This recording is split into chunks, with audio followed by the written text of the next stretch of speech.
बिस्मिल्लाहिर्रहमानिर्रहीम। बबलू वॉइस के दोस्तों अस्सलाम वालेकुम। शोहर और मर्दानगी।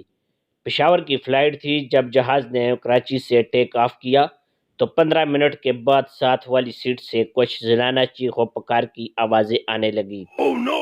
मुड़कर देखा तो एक औरत अपने शोहर पर चिल्ला रही थी और शोहर बेचारा हाथ जोड़कर गगयाई हुई आवाज़ में उसे चुप कराए जा रहा था। लबो लहजे से हजारे के लग रहे थे। औरत कहने लगी, अगर तुम मुझे अपनाना चाहते हो तो पहली वाली को तलाक दो, वरना फिर मुझे दे दो। शोहर फिर दबे लफ्जों में उससे अल्तजाए करता रहा, मगर वो शेर होती जा रही थी। शोहर जब हद से ज्यादा बुलंद हुआ तो फिजाई मेजबान आ गई। उसने बड़े पेशावराना लहजे में दोनों मियाँ बीवी से पूछा कि मैं आपकी क्या खिदमत कर सकती हूँ। आगे से खातून ने चीख कर उसे दफा होने को कहा। वो बेचारी अपना सा मुंह लेकर चली गई। शोहर की हालत दीदनी थी। गजब बेइज्जती है। जब उस औरत की चीख चीख हद से बढ़ गई तो मेरा ब्लड प्रेशर हाई होना शुरू हो गया।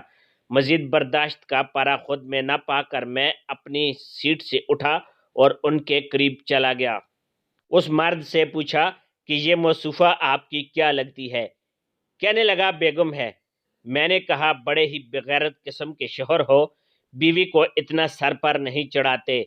लगा दो इसके मुंह पर एक चमाट, या ये काम भी मैं ही कर लूं। औरत ये सुनकर मुझ पर चीखने को ही थी कि मैंने उसे चुप करवा दिया।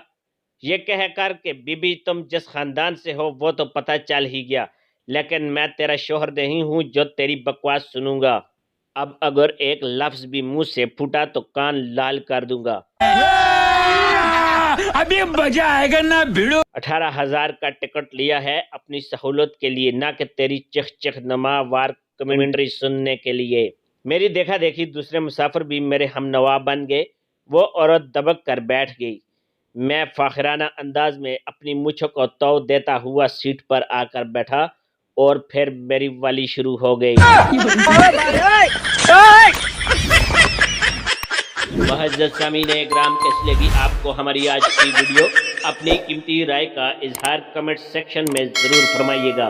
मिलते हैं इंशाअल्लाह किसी और वीडियो में, तब तक के लिए अल्लाह हाफिज़।